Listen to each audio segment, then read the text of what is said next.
Hello students, welcome to my channel. Dear students, इस video में हम मेटल्स और नॉन मेटल्स की केमिकल रिएक्टिविटीज के बारे में पढ़ेंगे कि जो मेटल्स होते हैं उनका केमिकल बिहेवियर क्या होता है। वो डिफरेंट कंपाउंड के साथ डिफरेंट बिहेवियर शो करते हैं, तो कैसा बिहेवियर होता है, क्या प्रोडक्ट बनता है, इस वीडियो में हम डिस्कस करेंगे। इससे पहले मैं आपको बता दूं कि मैंने दो वीडियो बना रखा है इस चैप्टर के। एक वीडियो में मेटल्स और नॉन मेटल के फिजिकल प्रॉपर्टीज हैं और एक वीडियो में उनके केमिकल प्रॉपर्टीज हैं। तो उनको देखने के लिए आप ऊपर आई बटन को टैप करके देख सकते हैं। फिलहाल हम चलते हैं आज की वीडियो में। सबसे पहला टॉपिक है हमारा रिएक्टिविटी सीरीज। रिएक्टिविटी सीरीज है क्या? रिएक्टिविटी सीरीज जो होता है वो डिफरेंट डिफरेंट मेटल्स का एक लिस्ट होता है, अरेंजमेंट होता है उनके डिक्रीजिंग ऑर्डर ऑफ एक्टिविटी में। मतलब ये देखो यहाँ पे ये जो मेटल्स है ना, potassium, sodium, calcium, magnesium, aluminium, zinc, iron, lead, सबसे लास्ट में आता है गोल्ड। ये क्या है, ऊपर से लेकर नीचे तक इनकी रिएक्टिविटी की जो कैपेसिटी होता है वो कम होते जाता है। ठीक है, ये सबसे ज़्यादा रिएक्टिव होते हैं ऊपर वाले, और नीचे जैसे जैसे आते जाएंगे वो कम रिएक्टिव होते जाते हैं।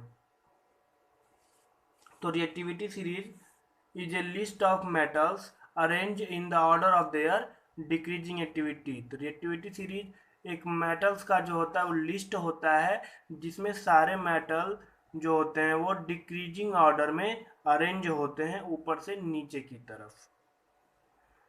अब दूसरा है हमारा reaction of metals with oxygen. Metal का ऑक्सीजन के साथ रिएक्शन। देखो, जो मेटल का ऑक्सीजन के साथ रिएक्शन होता है ना, उससे हम मेटल का बर्निंग भी कहते हैं। एयर में, हवा में मेटल का जलना भी हमारा रिएक्शन विद ऑक्सीजन ही है। अब देखो, मेटल जब ऑक्सीजन के साथ रिएक्शन करता है तो मेनली क्या बनाता है, वो मेटल ऑक्साइड बनाता है। ठीक है, जैसे कि देखो यहाँ पे क्या बना हुआ है, कॉपर। कॉपर ऑक्सीजन के साथ रिएक्शन कर रहा है तो क्या बना रहा है, कॉपर ऑक्साइड बना रहा है। ये सारे के सारे मेटल्स ऐसे ही रिएक्ट करते हैं, जो भी मेटल आप लेंगे ऐसे ही रिएक्ट करेंगे। ठीक है ना।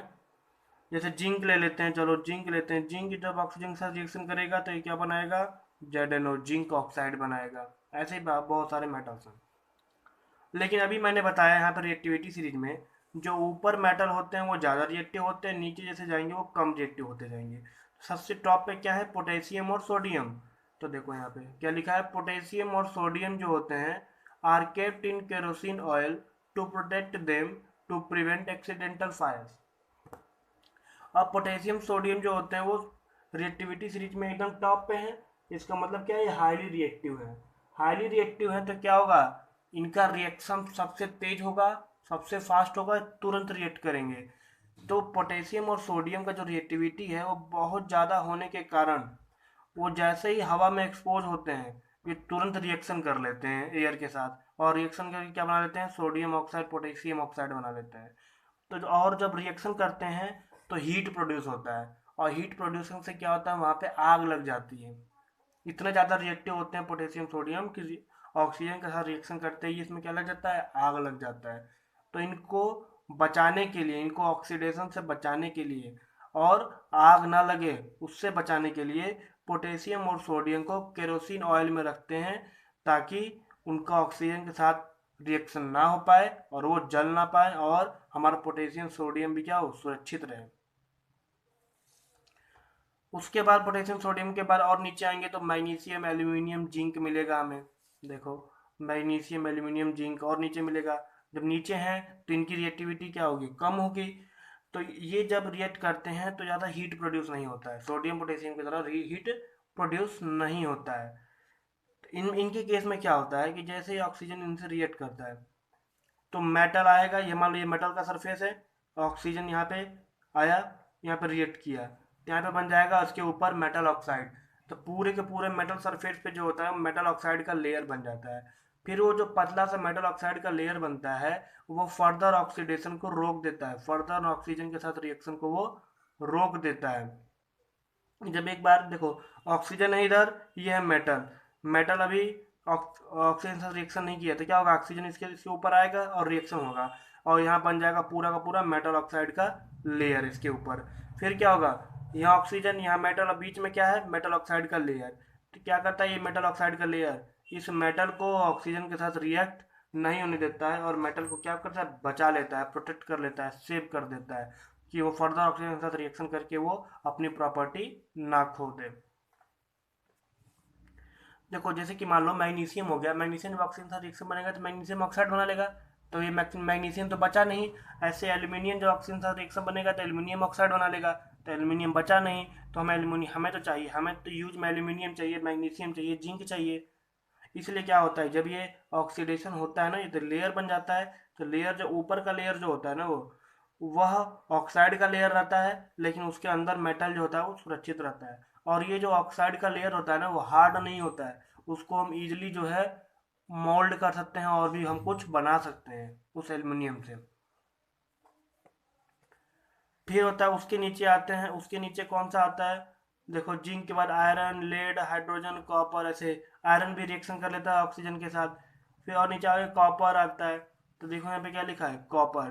कॉपर जो होता है बहुत ज़्यादा नीचे है, तो ये कम रिएक्टिव है। जब ये कम रिएक्टिव है तो क्या होगा, ऐसे ये नॉर्मली ऑक्सीजन के साथ रिएक्शन नहीं करेगा।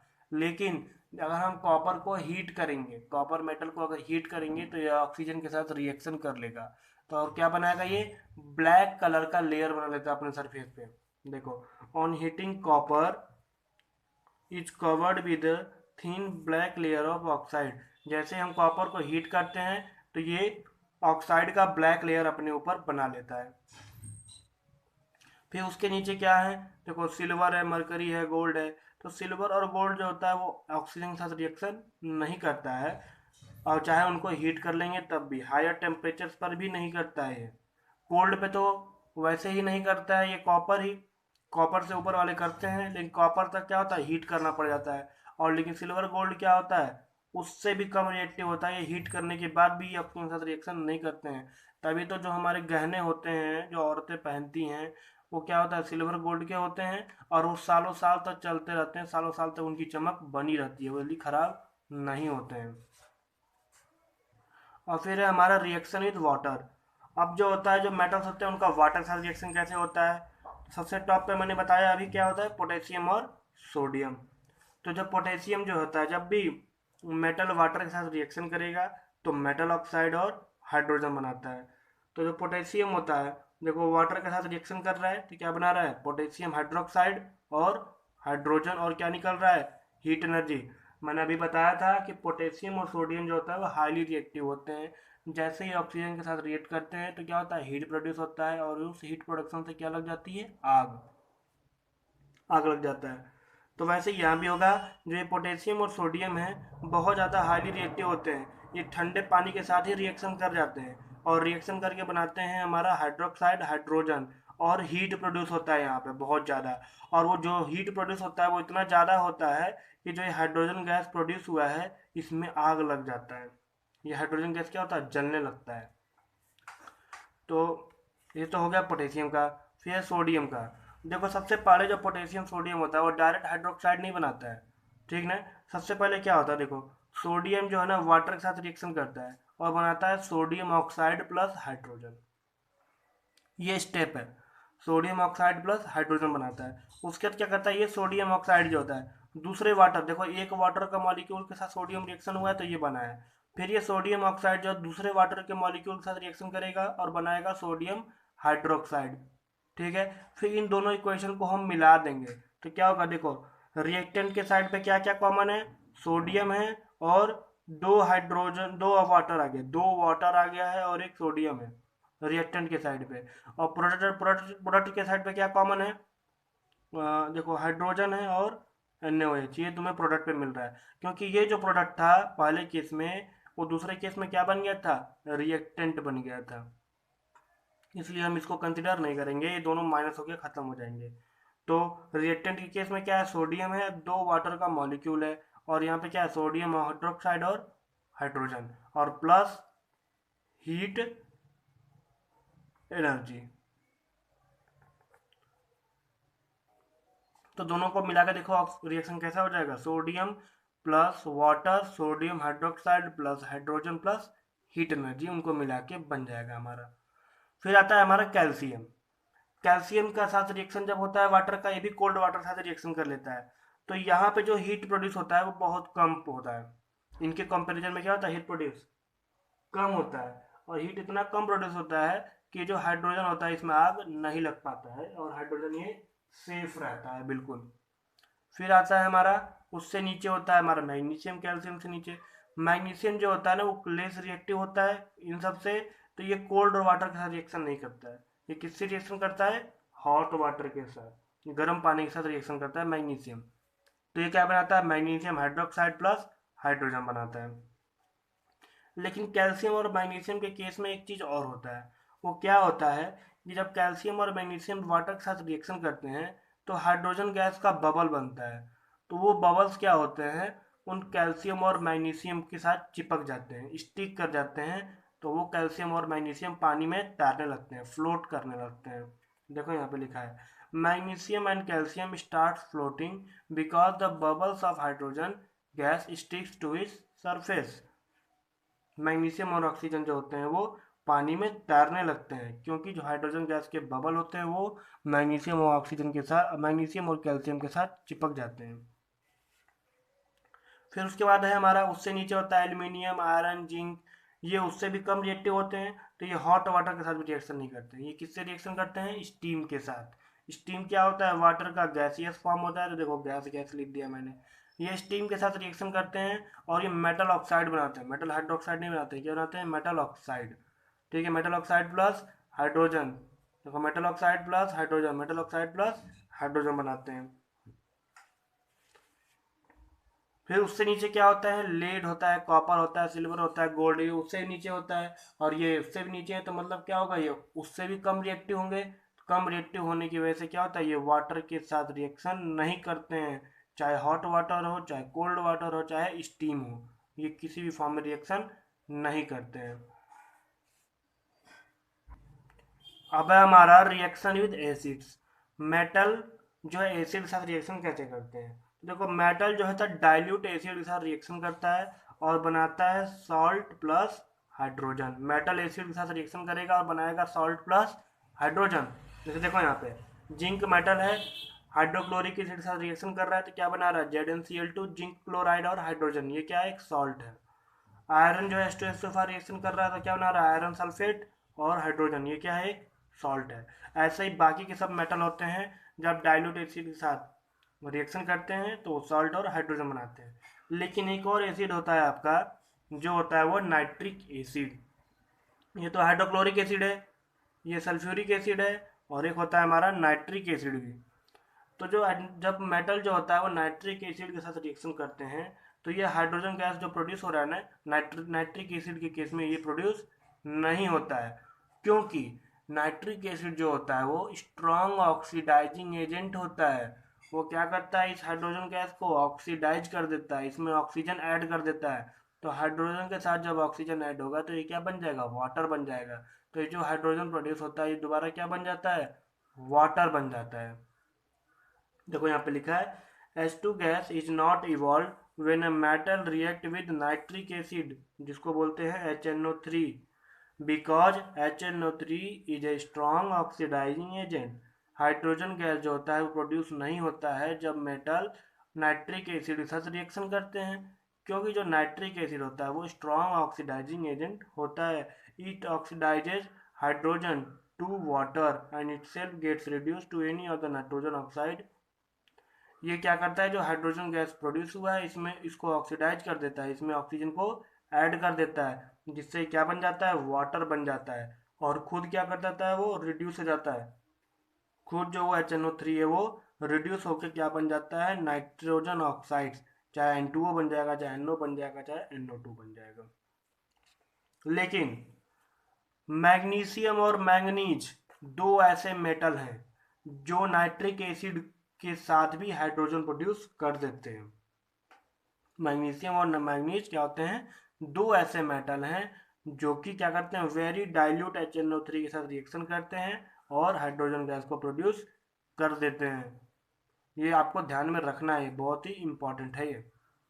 ठीक है, फिर उससे नीचे होते हैं मैग्नीशियम के से नीचे होता है कॉपर, गोल्ड, सिल्वर। ये क्या होते हैं, बहुत कम रिएक्टिव होते हैं, तो ये एसिड के साथ रिएक्शन ही नहीं करते हैं। देखो कॉपर जो होता है ना वो does not react with dilute HCl। Copper जो है वो हाइड्रोक्लोरिक एसिड के साथ रिएक्शन शो नहीं करता है। और रिएक्शन शो ना करने का एक कारण भी है, देखो यहाँ पे हाइड्रोजन से नीचे है ना कॉपर, तो हाइड्रोजन से कम रिएक्टिव है कॉपर, मरकरी, सिल्वर, गोल्ड, ये सब क्या है, हाइड्रोजन से कम, हाइड्रोजन से नीचे है रिएक्टिविटी सीरीज में। ठीक है, तो क्या होता है, आपने देखा यहाँ पे ये जो रिएक्शन था ये एक प्रकार का डिस्प्लेसमेंट रिएक्शन ही तो था। हाइड्रोजन की जगह पे क्या आ रहा था, जिंक आ जा रहा था, देखो, और हाइड्रोजन बाहर आ जा रहा था। तो जिंक जो है हाइड्रोजन से ज़्यादा रिएक्टिव है रिएक्टिविटी सीरीज में, तो क्या करता है, हाइड्रोजन को रिप्लेस कर देता है, हाइड्रोजन बाहर निकल जाता है, जिंक उसकी जगह आ गया। आयरन ज़्यादा रिएक्टिव है, देखो हाइड्रोजन को रिप्लेस करके आयरन उसकी जगह पे आ गया। तो वैसे ही क्या है, कॉपर जो है रिएक्टिविटी सीरीज में हाइड्रोजन से नीचे आता है, तो कॉपर क्या करता है, उस हाइड्रोजन को रिप्लेस नहीं कर पाता है, क्योंकि वो हाइड्रोजन से कम रिएक्टिव है। जब हाइड्रोजन को रिप्लेस ही नहीं कर पाएगा तो नया कोई प्रोडक्ट नहीं बन पाता है। जब नया कोई प्रोडक्ट नहीं बनेगा तो ये क्या है, रिएक्शन पॉसिबल नहीं है। अब है एक्वा रेजिया। एक्वा रेजिया देखो क्या है, एक बहुत ही इंपॉर्टेंट पॉइंट है ये। इसको बोलते हैं हम रॉयल वाटर। ये होता क्या है, ये it is a mixture of concentrated hydrochloric acid and concentrated nitric acid in the ratio of 3:1. It can dissolve gold. Aqua regia जो होता है उसे हम रॉयल वाटर भी कहते हैं। और ये जो होता है मिक्सचर होता है 3 पार्ट हाइड्रोक्लोरिक एसिड का और 1 पार्ट नाइट्रिक एसिड का। ठीक है, मान लीजिए कि आपके पास 1 लीटर एक्वा रेजिया है, तो उस 1 लीटर में 750 ml क्या होगा, HCl होगा, और 250 ml क्या होगा आपका, HNO3 होगा। और दोनों क्या होते हैं, कंसंट्रेटेड फॉर्म में होते हैं, दोनों क्या होते हैं, कंसंट्रेटेड फॉर्म में होते हैं। यानी कि 1 लीटर में 3 पाव क्या होगा, हाइड्रोक्लोरिक एसिड, और 1 पाव क्या होगा, HNO3 नाइट्रिक एसिड, वो भी कंसंट्रेटेड फॉर्म में। जब हम इनको मिक्स कर देंगे तो ये बन जाएगा एक्वा रेजिया। और ये एक्वा रेजिया क्या करता है, गोल्ड को भी डिजॉल्व कर देता है। वैसे नॉर्मली जो होता है गोल्ड जो है HCl और HNO3 अलग अलग रहें तो इनके साथ रिएक्शन कर ही नहीं पाएंगे, गोल्ड को डिजॉल्व नहीं कर सकते हैं। ठीक है, गोल्ड साथ रिएक्शन नहीं कर सकते हैं, लेकिन ये जितना ज़्यादा रिएक्टिव होता है एक्वा रेजिया कि ये जो है गोल्ड तक को भी ये क्या करता है, डिजॉल्व कर देता है, गला देता है। ठीक है, इसलिए गोल्ड को गलाने के लिए क्या यूज किया जाता है, एक्वा रेजिया का यूज किया जाता है। फिर लास्ट है हमारा आज का रिएक्शन विद मेटल सॉल्ट। अब मेटल का जो है मेटल सॉल्ट का रिएक्शन कैसे होता है, तो देखो जो रिएक्टिव मेटल होता है ये सिंपली जो होता है ना, ये डिस्प्लेसमेंट रिएक्शन, ये क्या है, ये डिस्प्लेसमेंट रिएक्शन है ये। ठीक है, जो ज़्यादा रिएक्टिव मेटल है वो कम रिएक्टिव मेटल को क्या कर देगा, रिप्लेस कर देगा। देखो यहाँ से रिएक्टिविटी सीरीज में देखेंगे तो देखो जिंक जो है आयरन से ऊपर है, तो जिंक ज़्यादा रिएक्टिव है, आयरन कम रिएक्टिव है। तो क्या करेगा, जिंक इस आयरन सल्फेट के सोल्यूशन से आयरन को रिप्लेस कर देगा। देखो आयरन की जगह पर जिंक आ गया और आयरन बाहर आ जाएगा। ऐसे कैल्शियम क्या होता है, मैग्नीशियम से ज़्यादा रिएक्टिव होता है रिएक्टिविटी सीरीज में, तो कैल्शियम क्या करेगा, मैग्नीशियम को रिप्लेस कर देगा, मैग्नीशियम की जगह पे आ जाएगा और मैग्नीशियम बाहर हो जाएगा। लेकिन आपको पता है कि जिंक क्या है, ऊपर है, जिंक ज़्यादा रिएक्टिव है, आयरन कम रिएक्टिव है। इसको उल्टा कर देते हैं, आयरन यहाँ कर देते हैं, जिंक यहाँ कर देते हैं। तो क्या होगा, आयरन कम रिएक्टिव है तो जिंक को रिप्लेस नहीं कर पाएगा, जिंक को रिप्लेस नहीं कर पाएगा तो कोई प्रोडक्ट नहीं बनेगा, कोई प्रोडक्ट नहीं बनेगा तो कोई रिएक्शन भी नहीं होगा। यानी कि जब मेटल के साथ मेटल सॉल्ट के साथ मेटल का रिएक्शन होगा तो सिंपल सा एक डिस्प्लेसमेंट रिएक्शन है। उसमें जो ज़्यादा रिएक्टिव मेटल होगा वो कम रिएक्टिव मेटल को क्या कर देगा, रिप्लेस कर देगा और एक नया कंपाउंड बना लेगा, अपना सॉल्ट बना लेगा। सो स्टूडेंट्स, आज की इस वीडियो में इतना ही। उम्मीद करता हूँ आज का ये टॉपिक आपको अच्छे समझ में आ गया होगा। नेक्स्ट टॉपिक में हम पढ़ेंगे ऑक्यूरेंस ऑफ मेटल्स, जिसको हम मेटलर्जी भी कहते हैं। तब तक के लिए स्टूडेंट्स, अगर आप मेरे चैनल पर नए हैं तो मेरे चैनल को लाइक और सब्सक्राइब जरूर कर दें। थैंक्स फॉर वॉचिंग, धन्यवाद।